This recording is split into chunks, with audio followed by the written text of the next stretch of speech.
Hello everybody, welcome back to Cinema Savvy. It is myself, George, bringing you a brand new review. And today I'm going to be reviewing Hans Zimmer and Friends' Diamond in the Desert, the concert film which is being released limited in cinemas next Wednesday, the 19th of March. A concert film, a film that I have, a type of film I guess I can say I've never reviewed before, so I don't know how this video is going to go. I have a lot of history with this composer regard to it being my favourite composer of all time. I've been able to see live multiple times, and I'm going to plug this straight away, and there's a link in the description. We got to interview Loire Kotler last year, which is a highlight of doing this channel across almost a decade now, because she's featured heavily in this, which is amazing. And yeah, I'm going to talk about this. I'm going to try and talk about this normally because I was very lucky to see this film early. I was giving a screening link. I've seen it at home. Now, I have not had the comfort of a cinema. I've not had the Dolby surround sound, so I have had an incredible experience watching this as an intro. I've had multiple life experiences of seeing him live, so I have heard these performances live and know what it is like from the transition to an arena into somewhere at home. So I'm actually going to talk about the sound design in this quite a lot because I don't normally talk about that in these sorts of reviews. And I'm going to be talking about some of the people involved in this because more often than not, you see a concert, I mean, some people do it when they're ironing, some people just do it because they want to see it when they're working, but it's not uncommon to have a concert film come out. But what I haven't seen in my own history is almost a collaboration documentary into concert where in between some of the big sets, we go to Hans Zimmer's studio back at home. And I've really jumped ahead on this review saying this, but I want to talk about this as my intro. But this film features mega collaborators of his. I hate using the word collaborators, but this one's got Christopher Nolan in it. It's got Jerry Bruckheimer. It's got Zendaya, Timothée Chalamet, Denis Villeneuve. I feel like I'm going to be missing more people and embarrass myself, but it has an incredible Johnny Marr. It has an incredible amount of people that are together in bringing this concert film to life. And the key with this is that it was filmed in Dubai last year at the Coca-Cola Arena. I think it was before he went on his North America tour. It looked like a one-off concert, and I did wonder, is this going to be the concert film? Because to do a one random show and then do a tour later on is very different. And if you're like me, that you've been lucky in seeing him live, or you have the Hans Zimmer Live in Prague, which was again a traditional concert film done a couple of years ago, there's no narrative to those concert films, but there's a narrative to this. It's talking about his career, his experiences, what it's like to make music, and what it is to be a musician within the industry. But the key with that isn't just hearing from Hans Zimmer, it's hearing from the people around him. And I think it's quite brave actually to put the "and friends" in the title, because it does deliver with that. There is not no singular, I'm only going to talk to you, the camera moment. It's not a documentary shot in that way. It's very much when I'm not performing, it's going to be me discussing music. It's not even about him and his career. It's about discussing music and what it is to make it. And it's so eye-opening, so interesting. And I kind of love that with this film. And I think what's really interesting talking about this film as well, getting to the concert itself, again, as I said, I'm going to get bored of saying I've seen it loads. It's the whole Game of Thrones in the book thing. I've been very lucky in seeing him live 6 or 7 times now. It's a thing I have with one of my parents. We go every single time he's on tour. We go together. We went to his first show at the Hammersmith back in 2013, I think that was now. We then got to do Interstellar Live in 2014, where they played the whole film at the Albert Hall with Zimmer in attendance, with Nolan, loads of others. We then got to go on his European world tours, again, just concerts back here. And at the big James Bond 60th anniversary concert, he performed a set there as well. So we've been very lucky in seeing him live over the years. And the evolution of his live performances, what began as the very traditional, not orchestric music to begin with, but the show itself has evolved into almost a rock concert as time's gone by. And I think it's really interesting to show it now at this point where, I'm not saying it's peaked at all, but we've just had Dune Part 2 out.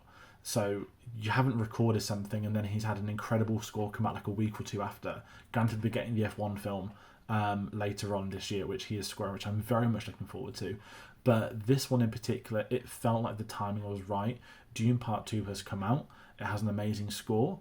It is in the desert. This concert is set in the desert, so why not make this the concert film? And I think it's one of the best things they did. But in line with that, in true Hans Zimmer form, it isn't just here's everyone performing in the arena. For every single suite is recorded twice. We have the concert show in Dubai, and that's where the music is coming from.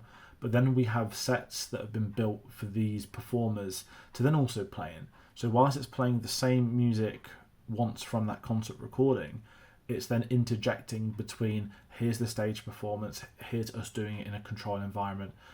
And it's really unique and it does work. And it's something that maybe wouldn't work for everybody, but I actually think in respect to how this documentary is done, let's take The Dark Knight, for example. Obviously, they're in Dubai, not Chicago. But as they intro The Dark Knight, you've got Hans Zimmer in a skyscraper with the musical instruments playing those intro moments. And then you're cutting back to the stage, and then you're going back to that block. Meanwhile, Gladiator, you've very much got a market type sand town where they're all in, like, not dressed up as gladiators, but it's again very traditional. It works for the gladiator sequence. For the Dune sequence, you have literally Luai Kotler walking on the sand dunes in the desert. Perfect. It was a really imaginative way to do a concert film, and I've not seen one like it before. Maybe there's a lot more like it, but I loved it for this reason. It's something that I would like to go and revisit at the cinema, because it sounded amazing in my home. And I'm being arrogant in saying this, don't mind it. I've got a pretty good setup. Like, I know I haven't done any home media videos in a while, but my setup's pretty good. So I was surprised at how much I enjoyed the sound design in this, because I've mentioned about it being from that stadium. It felt like you are watching it live. And sometimes when you look at music concerts, the sound can be a bit off. You might think there's something not right, but it actually sounds like it has been perfected from an album. And I know that there is a new Hans Zimmer live updated album coming out that might be from the same show, but the sound design was perfect. And the interweaving of the documentary pieces I mentioned, the choice of then switching that to black and white and it being a 4:3 image for the actors or directors or producers to come on and discuss it, I thought was a really great way to separate and build up certain moments. And one that really surprised me is Timothée Chalamet, because he starts coming on to talk about Batman, but he's talking about how the Batman films influenced his career. Of course, he worked on Interstellar, I think it's his first film, but he spoke about the music of Gladiator, what that meant to him, and how when he even saw Paul Mescal, he was talking to him about Hans Zimmer's score. So it's a really great part of the documentary, and I think that adds a bit more. If you've seen him live, then you know what to expect to an extent. So these additional interviews just add context and clarity and so many more moments to this film. Whereas if you haven't seen him live, you're taking the music for the first time, you're enjoying it, and then you're getting these almost extended intros or outros by some of which are legendary people at this point in time. I mean, when Christopher Nolan's title card comes up, it now has the Sir added in because he's been knighted this year. And you have him talking about his experiences working with Hans, and conversations that sometimes they're not necessarily clash, but they might have different working philosophies, but it would come together to make this incredible film. You've got Denis Villeneuve talking about how important Hans's music has been to Dune and what differentially he was able to do between Dune Part 1 and Part 2. You've got the likes of Zendaya coming on to talk about The Lion King, and Hans Zimmer talking about some of his like bereavements and family losses at his point, and why that influenced his scores in certain ways. It's an incredible piece of filmmaking, and I really recommend it. And I've never done a concert review before. They're really tricky to talk about. I don't know how short this review is going to be, but I just recommend it on the premise it's my favourite composer, and he's done this great concert film, and as I'm delighted by it, isn't just a good film, it's a great film, and adds so much more than just a live performance featuring Hans Zimmer. And every musician that's worked with him over the multiple years, they get their moment. If there's a song that's focused on them, they're going to get the moment to have the camera focus on them. It isn't just Hans Zimmer sat at the front on the piano playing with everyone around him. It is very much, if this musician has Pedro is the best example. People know him as Flute Guy from the Game Awards a year or two ago. He's forefront of the Gladiator suite, and that's remarkable because he gets his moment. Even if you're not familiar with his name or him as an artist, you get to see what he's capable of. And it's disrespectful to not list the others. There's so many countless incredible people that he's worked with over the years. I think it's Gustav Guthrie. I could have got that wrong. When the guitarist gets a moment with The Dark Knight. So everyone gets these great moments, and it's been shot and edited in a way that is collaborative, that does shine the light on all of these musicians involved. And I'm so glad it does, because if someone had a massive ego, they could have just detracted everyone away for you to focus on the one individual at the front. It isn't that, and his concerts haven't been that, and it goes to show how these concerts have evolved over time. And there is another tour this year, and unfortunately I can't make it this year, and this documentary is going to do, because I am gutted I can't go again, but at least I got to see this. So I'll be seeing this at the cinema again, and I really recommend for people, if you can get to a screening, please go. You'll have a whale of a time. If you've never seen him live, it's the closest you're going to get to seeing him live without actually being there. So I really recommend it on that premise. And if you have seen them, as I said, you know what you're going to get. This is remarkable, and the closest I've heard to something being as good at home as it is in performance. So that's my review for this documentary film, concert film, whatever you want to call it. As I said, I very much enjoyed it. I've been lucky to see it early. I'll be watching it again. I hope everyone enjoyed it at home.